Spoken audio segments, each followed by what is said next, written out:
Quel est le but de la vie? La Bible explique la raison de notre existence et il est probable que vous ne l'ayez jamais entendue auparavant. Elle démontre qu'il ne s'agit tout simplement de mener une bonne vie maintenant pour devenir comme les anges au ciel, admirant la face de Dieu pour l'éternité ou pour être réincarné. La Bible nous informe que le plan divin à notre égard est bien plus transcendantal, plus que ce que nous pourrions pleinement comprendre dans cette vie. Et l'aperçu qu'il nous en donne est sublime, transformant la vie. Alors, lisons quelques écritures qui révèlent la raison pour laquelle nous avons été créés et le but de la vie.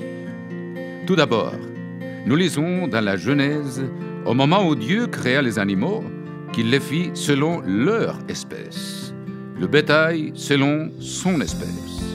Mais quand Dieu et celui qui devint Jésus-Christ créèrent l'homme et la femme, ils le firent à leur image. Genèse 1, 26, 27 déclare: « Faisons l'homme à notre image, selon notre ressemblance. Dieu créa l'homme à son image, il créa l'homme et la femme. » On pourrait dire que l'homme fut créé selon l'espèce divine. Nous avons été faits selon la ressemblance de Dieu. Et après que l'homme fut créé, Dieu lui confia la gestion de la terre et tout ce qui s'y trouvait. Mais le plan divin ultime à l'égard de l'homme est en réalité beaucoup plus profond que celui de gouverner ici-bas. Hébreux 2, au verset 8, démontre que Dieu veut que l'homme règne sur tout ce qui existe. Mais il est également dit dans ce même verset: « Cependant, nous ne voyons pas encore maintenant que toutes choses lui soient soumises. » En d'autres termes, Dieu projette que l'humanité règne sur l'univers et tout ce qui existe.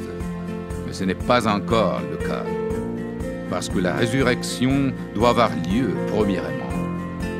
1 Corinthiens 15 révèle que ceux qui sont appelés par Dieu aujourd'hui et qui deviennent des vainqueurs de leur propre nature seront ressuscités au retour de Jésus-Christ en tant qu'êtres spirituels et ne seront plus composés de chair et de sang. Les versets 35-38 comparent cette résurrection à la transformation d'une graine en plante. Et les versets 42 et 43 ajoutent: « Ainsi en est-il de la résurrection des morts. Le corps est semé corruptible, il ressuscite incorruptible. Il est semé méprisable, il ressuscite glorieux.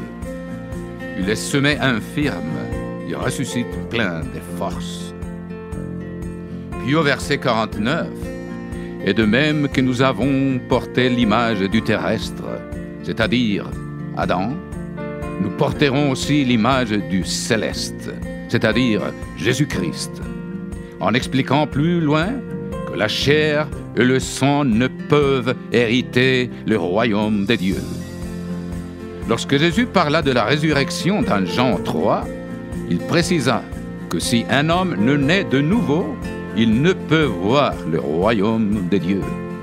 Ce qui est né de la chair est chair, et ce qui est né de l'esprit est d'esprit. Nous voyons donc que nous sommes faits à l'image de Dieu. Dieu projette de nous confier l'autorité sur tout ce qui existe. À la résurrection, nous serons transformés en esprit.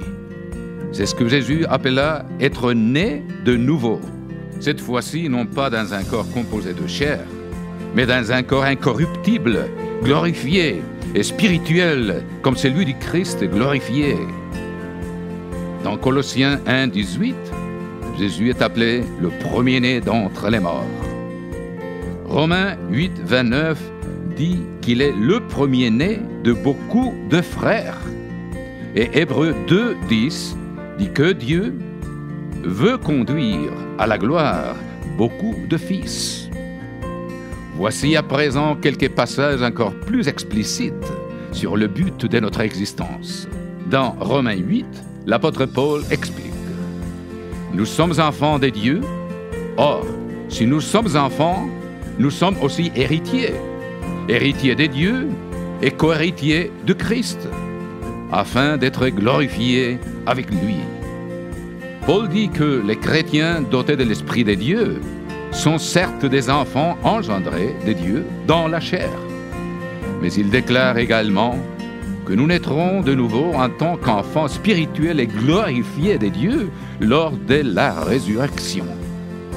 Paul continue en ajoutant « J'estime que les souffrances du temps présent ne sauraient être comparées à la gloire à venir qui sera révélée pour nous. » Puis il montre que la création tout entière sera alors sous notre autorité, une fois transformée, comme cela est mentionné dans Hébreux 2.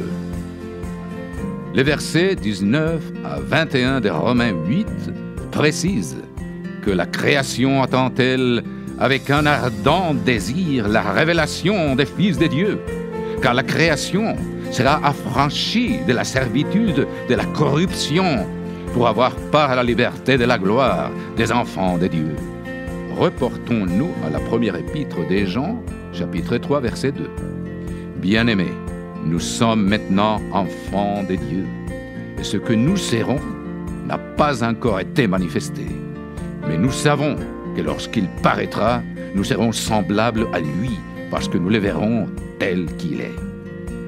La Bible déclare que chaque être humain est fait à l'image de Dieu, avec la possibilité de naître de nouveau dans un corps spirituel, immortel, incorruptible et glorifié, en tant que frères et sœurs de Jésus-Christ, et fils et filles à part entière de Dieu le Père, pour vivre éternellement comme membres de la famille divine. Les animaux ont été créés selon leur propre espèce.